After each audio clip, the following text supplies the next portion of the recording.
Prezados irmãos e irmãs, louvado seja nosso Senhor Jesus Cristo, para sempre seja louvado, e nossa Mãe Maria Santíssima.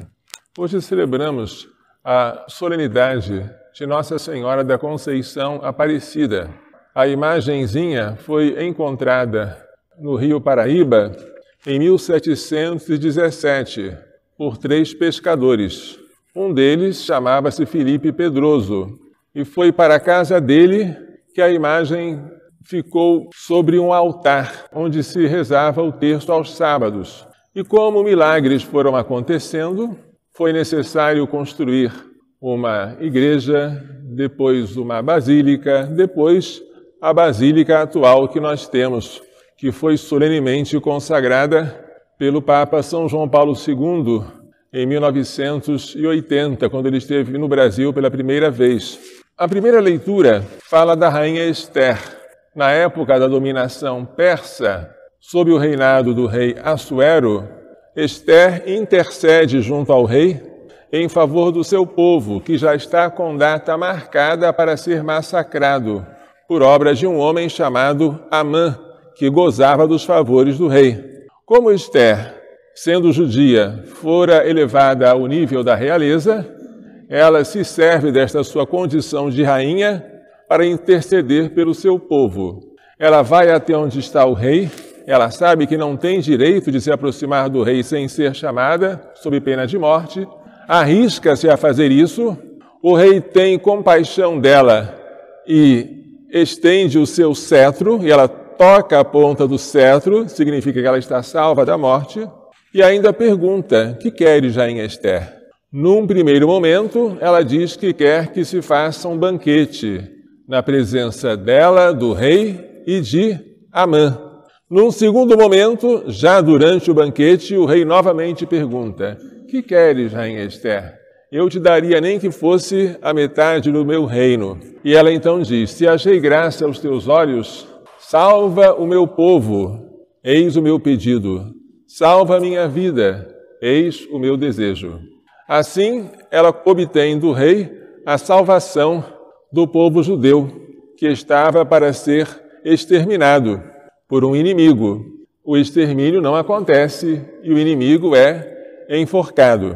Esther é uma das mulheres do Antigo Testamento que são figura da Virgem Maria, como intercessora diante de Deus, nosso Rei, em nosso favor, já que ela é da espécie humana, ela é uma entre nós, que foi elevada ao nível da realeza. O Apocalipse, capítulo 12, que nós lemos na segunda leitura, fala de uma mulher vestida de sol, portanto, cheia de luz, tendo a lua debaixo dos pés e na cabeça uma coroa de 12 estrelas. Esta mulher luz, onde não há lugar para o pecado, é aquela que um dia o anjo chamou de cheia de graça, cheia de luz, cheia de Deus, cheia de graça, concebida sem a mancha do pecado original e conservada em estado de graça para sempre. Essa graça depois foi transformada em glória, quando ela foi assunta aos céus.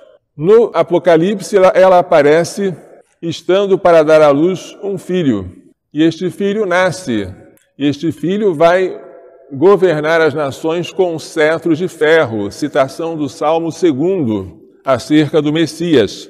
Este filho é perseguido por um dragão ou por uma serpente, tanto faz, que deseja devorá-lo logo depois do seu nascimento. Mas a criança é levada para junto de Deus, alusão à ressurreição e à ascensão de Jesus. E o dragão tenta então perseguir a mulher que tinha dado à luz o menino.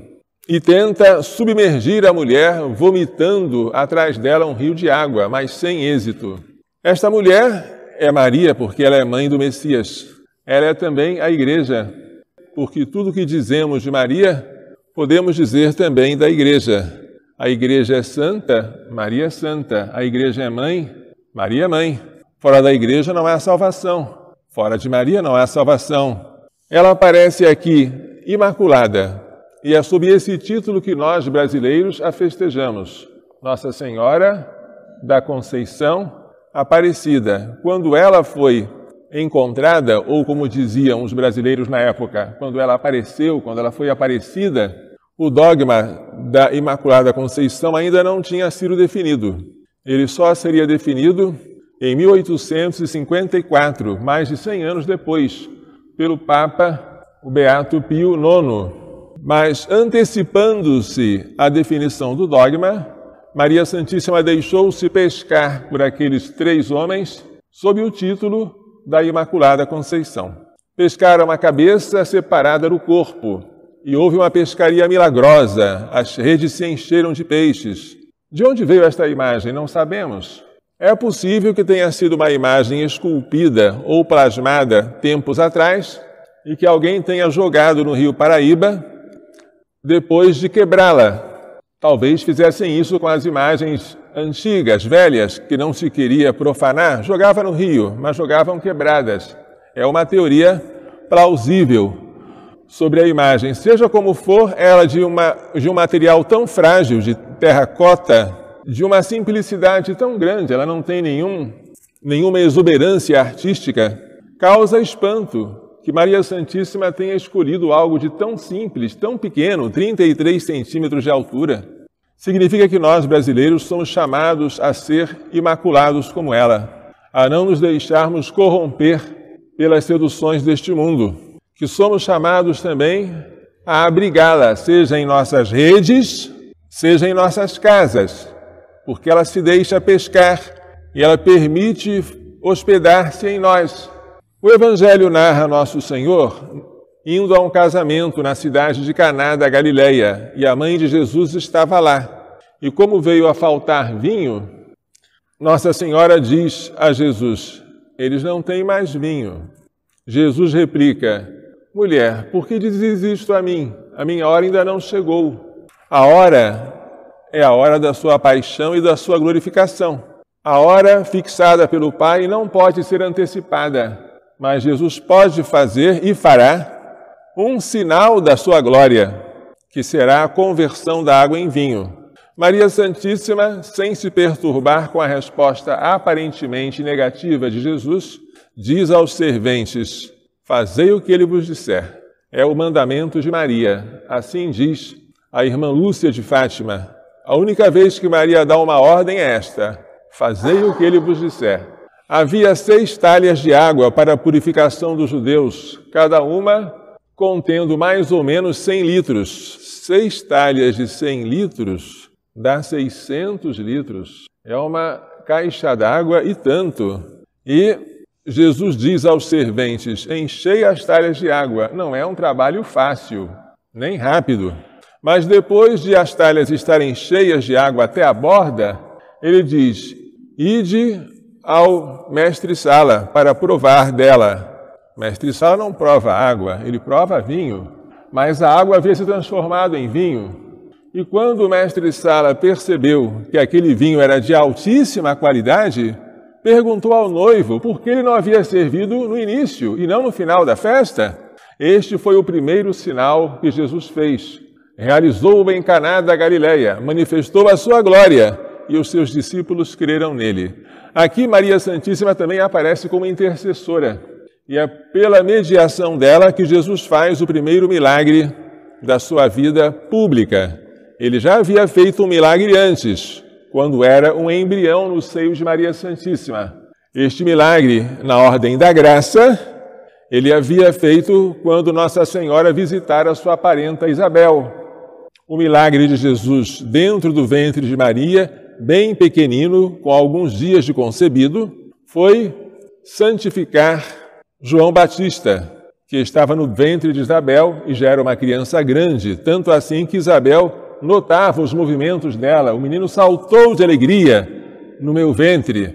A santificação de João Batista, uma criança por nascer, foi feita por outra criança por nascer, que era o Messias. E Isabel não disse: de onde me vem a honra de receber em minha casa a futura mãe do meu Senhor? Porque gestante não é futura mãe, gestante é mãe. Mas disse: de onde me vem a honra de receber em minha casa a mãe do meu Senhor? Porque quando a voz da tua saudação chegou aos meus ouvidos, a criança saltou de alegria em meu seio. Feliz és tu porque creste, porque serão cumpridas as coisas que te foram ditas da parte do Senhor. Maria Santíssima foi instrumento de Deus para que o seu Filho Jesus fizesse por meio dela o primeiro milagre na ordem da graça, que foi a santificação de João Batista, e o primeiro milagre na ordem da natureza, que foi a conversão da água em vinho. Este milagre teve como consequência a fé. Os discípulos creram nele. Não faltou vinho para o casamento e não faltou fé nos discípulos. Ela providenciou tudo isso. Ela é a mãe da providência. Se no Brasil está faltando tanta coisa, se as ameaças do inimigo são grandes sobre nós brasileiros, se a família está sendo atacada pela ideologia de gênero, as criancinhas por nascer estão sendo ameaçadas pela possível aprovação do aborto, se a fidelidade matrimonial é ferida pelo divórcio, nós temos uma mãe que viveu em família, a Sagrada Família de Nazaré, e cuida de nós como seus filhos. Temos o direito de invocá-la como mãe. Ela é a mãe de Deus e nossa, sem pecado concebida. Ela é a Virgem Imaculada, a Senhora Aparecida.